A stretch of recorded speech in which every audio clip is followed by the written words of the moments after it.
নমস্কার, আপনাদের সকলকে আন্তরিক শুভেচ্ছা ও স্বাগত জানাই। আপনারা দেখছেন আজকের বিস্তারিত আবহাওয়ার বিশেষ প্রতিবেদন। আজকের এই প্রতিবেদনে আমরা জানব পশ্চিমবঙ্গের বর্তমান আবহাওয়ার পরিস্থিতি। আগামী 24 থেকে 48 ঘন্টায় কোন কোন এলাকায় বৃষ্টির সম্ভাবনা রয়েছে, কোথায় ভারী থেকে অতি ভারী বৃষ্টিপাত হতে পারে, কোথায় বজ্র বিদ্যুৎ সহ ঝোড়ো হাওয়ার আশঙ্কা রয়েছে এবং সাধারণ মানুষ, কৃষক ও মৎস্যজীবীদের জন্য কী কী সতর্কবার্তা জারি করা হয়েছে। তাই পুরো প্রতিবেদনটি শেষ পর্যন্ত দেখুন। আলিপুর আবহাওয়া দপ্তরের সর্বশেষ পূর্বাভাস অনুযায়ী মৌসুমি বায়ু এখনও পশ্চিমবঙ্গের ওপর সক্রিয় রয়েছে। পাশাপাশি বঙ্গোপসাগর থেকে প্রচুর পরিমাণে জলীয় বাষ্প প্রবেশ করায় রাজ্যের বিভিন্ন জেলায় অনুকূল বৃষ্টির পরিবেশ তৈরি হয়েছে। এর ফলে দক্ষিণবঙ্গ ও উত্তরবঙ্গের একাধিক জেলায় দফায় দফায় বজ্র বিদ্যুৎ সহ মাঝারি থেকে ভারী বৃষ্টিপাতের সম্ভাবনা রয়েছে। কোথাও কোথাও অল্প সময়ের মধ্যে প্রবল বর্ষণ হতে পারে। প্রথমেই দক্ষিণবঙ্গের আবহাওয়ার দিকে নজর দেওয়া যাক।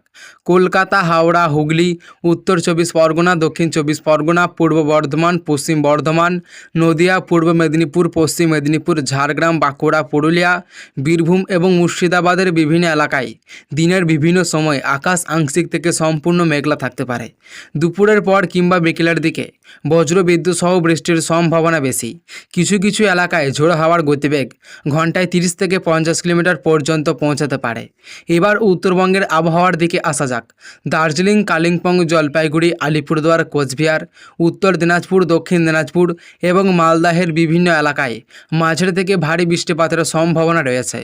বিশেষ করে পাহাড়ি এলাকায় টানা বৃষ্টির কারণে ভূমিধসের আশঙ্কা তৈরি হতে পারে। পাহাড়ি রাস্তায় যাতায়াতের সময় অতিরিক্ত সতর্কতা অবলম্বন করার পরামর্শ দেওয়া হয়েছে। কলকাতা শহর এবং পার্শ্ববর্তী এলাকায় সকাল থেকেই আকাশে মেঘের আনাগোনা দেখা যেতে পারে। দুপুর বা বিকেলের দিকে বজ্র বিদ্যুৎ সহ বৃষ্টি শুরু হতে পারে। কোথাও কোথাও অল্প সময়ের জন্য ভারী বর্ষণ হওয়ার জল জমার সমস্যা দেখা দিতে পারে। অফিস ফেরতের সময় যানজট বাড়তে পারে, তাই যারা বাইরে বেরোবেন তারা অবশ্যই সঙ্গে ছাতা বা রেনকোট রাখুন।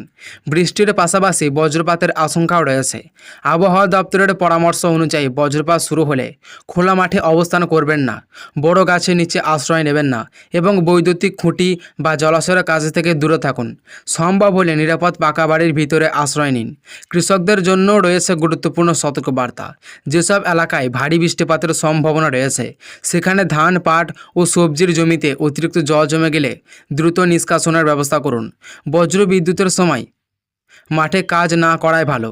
কৃষি যন্ত্রপাতি নিরাপদ স্থানে রাখুন এবং স্থানীয় প্রশাসনের নির্দেশ মেনে চলুন। মৎস্যজীবীদের জন্য রয়েছে সতর্কবার্তা জারি। বঙ্গোপসাগরের সমুদ্রে কিছুটা উত্তাল থাকার সম্ভাবনা রয়েছে, তাই গভীর সমুদ্রে মাছ ধরতে যাওয়ার আগে আবহাওয়ার সর্বশেষ আপডেট অবশ্যই দেখে নিন। সমুদ্রে অবস্থানরত মৎস্যজীবীদের যত দ্রুত সম্ভব নিরাপদ স্থানে ফিরে আসার পরামর্শ দেওয়া হয়েছে। আগামী 24 থেকে 48 ঘন্টার মধ্যে বৃষ্টির প্রবণতা অব্যাহত থাকতে পারে। কোথাও কোথাও মাঝারি বৃষ্টির পাশাপাশি ভারী বর্ষণ হতে পারে। নিচু এলাকায় জল জমা, গ্রামীণ এলাকায় কাঁচা রাস্তা ক্ষতিগ্রস্ত হওয়া এবং শহরাঞ্চলের যান চলাচলের বিঘ্ন ঘটার সম্ভাবনা রয়েছে। তাই অপ্রয়োজনীয় ভ্রমণ এড়িয়ে চলুন এবং প্রয়োজনে বাইরে বের হলে আবহাওয়ার পরিস্থিতি দেখে বের হন। তাপমাত্রার ক্ষেত্রে খুব বড় পরিবর্তনের সম্ভাবনা নেই, তবে বৃষ্টির কারণে দিনের সর্বোচ্চ তাপমাত্রা কিছুটা কমতে থাকতে পারে। বাতাসে আর্দ্রতার পরিমাণ বেশি থাকায় গরমের সঙ্গে ভ্যাপসা অস্বস্তি অনুভূত হতে পারে। বৃষ্টি শুরু হলে কিছু সময়ের জন্য আবহাওয়া মনোরম হয়ে উঠবে।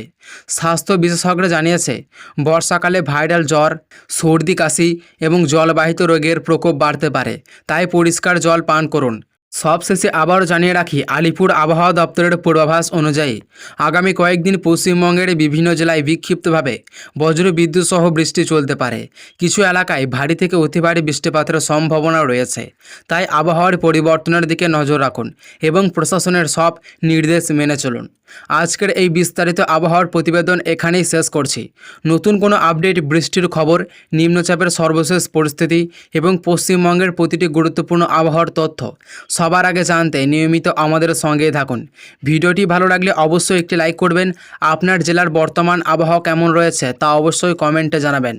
এমনই নির্ভুল আবহাওয়ার খবর পেতে আমাদের চ্যানেলটি সাবস্ক্রাইব করে পাশে থাকা বেল আইকনটি অন করে রাখুন। সবাই ভালো থাকুন, সুস্থ থাকুন এবং নিরাপদে থাকুন। ধন্যবাদ।